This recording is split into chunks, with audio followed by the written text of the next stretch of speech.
Hello everyone and welcome to the program. This is Business Incorporated live from Channels Television in Lagos, Nigeria. Coming up over the next 30 minutes, experts warn Nigeria's rising population projected to hit 300 million by the year 2030 may overwhelm the country's economic reform plans. And Southern African country of Zimbabwe marks its 36th independence from British colonial rule amidst growing poverty, high unemployment and infrastructure decay.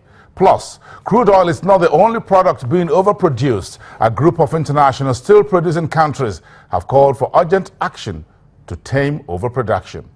And let's start from that very story. A group of global steel-producing countries that met in Brussels have called for urgent action to tame overproduction among members.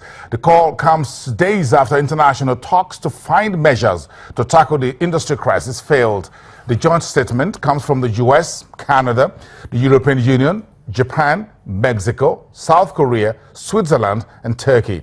In the past few months, record steel production in China has led to criticisms that it was distorting international markets by selling steel products at a loss.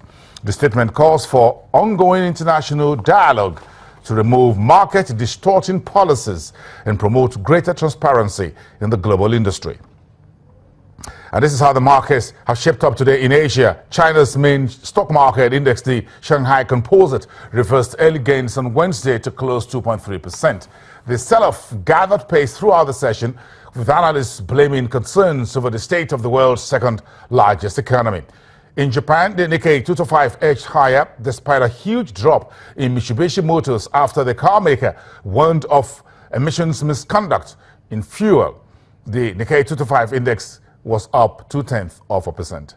In other Asian markets, Hong Kong's Hang Seng lost 0.9%. In Australia, the ASX 200 was up by 0.5%, while in South Korea, the Kospi index was down 0.3% to 2,005 points.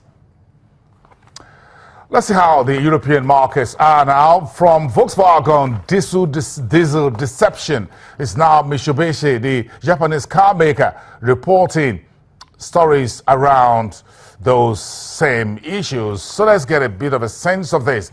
And the rally in the market is also beginning to taper a bit. Stock markets, that is. Let's cross over to the Frankfurt Stock Exchange, where DWTV financial correspondent for Channels Television, Conrad, a person, is standing by to drive the story for us. Conrad, good afternoon to you. Let's start with the car maker.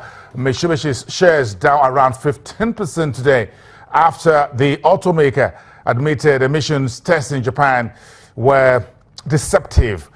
So, is this likely to be as big as a scandal as the one that has enveloped Volkswagen in Germany?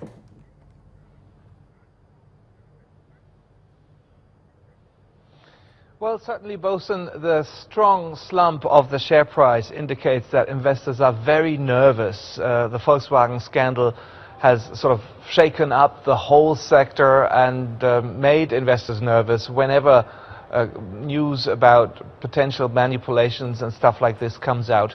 But at the moment, what speaks for Mitsubishi is that all the cars of which the in energy consumption data was obviously manipulated there, all of these cars were sold on the domestic market in Japan only. And this means no billion US dollar class actions in the United States, like in the case of Volkswagen, and also no hassles with the very strict and influential American environmental authorities. And also what we have to consider by taking a look at that strong slump of the share price of Mitsubishi today is that before this slump, since the beginning of this month, Mitsubishi's shares had gained 12%. So trading has been very volatile, and if we look at the big picture, this strong slump today is at least not looking so harmful to investors. Yes, trying to put that in perspective for us, the difference between the Mitsubishi and the Volkswagen's deception problem. Now let's talk about Volkswagen. Let's drill down about that. Talk to us about the shares of VW today. How has there been a positive reaction? This is also the earnings season. What are the numbers and the market's reaction we're getting from Volkswagen with its neck deep in this old scandal?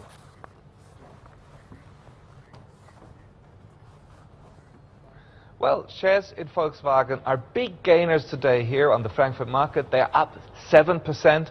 And this might also have at least a bit to do with the negative news about the Japanese competitor. But most of this is homemade. It has to do with speculation about Volkswagen itself.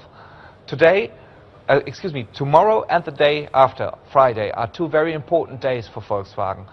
The company, by tomorrow, has to inform the judge in the United States who is in charge of all these class actions, Charles Breyer, about where the negotiations between Volkswagen and the Environmental Protection Agency in the United States stand.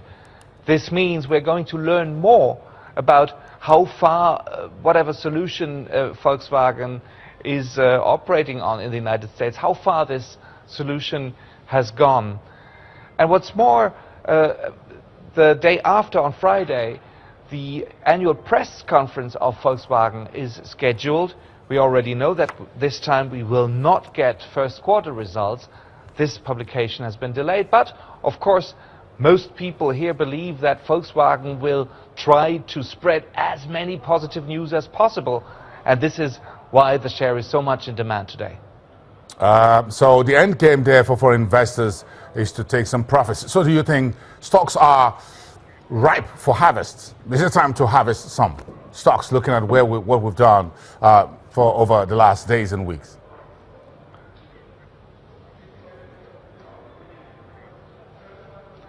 Well, the gains have been enormous during the last few days, and since the beginning of last week, 3% the German DAX has gained since this Monday, 7% since Monday last week. So I would say there is a lot of reason to take some of the profits off the table. But as you can see right behind me, the market is holding up pretty well. A lot of this has to do with consistent hope for China. Another early indicator from China is scheduled to be released today. Many people here told me that the market and investors will at least wait for this data to come out before they decide whether to remain optimistic or take some of these profits off the table. And excuse me, something else. Of course, we have the ECB meeting tomorrow here in Frankfurt. Mario Draghi and his colleagues coming out to discuss interest rates again. And this and the statements from there will, of course, play a very crucial role for investors' optimism or pessimism as well. Yes, Conrad. Tomorrow is a big day. It's a Thursday, and such announcements usually take place on Thursdays. I wonder why. Tuesdays and Thursdays for the central bankers.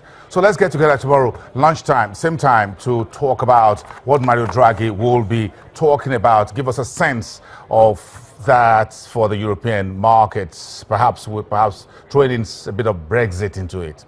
Do have a great day. Conrad Bosson, DWTV financial correspondent from the Frankfurt Stock Exchange. Nigeria's population is growing very rapidly. Now the warnings are already there that perhaps it's time for the country to slow down giving birth. How population growth can damage Nigeria's economic growth plans right after the break.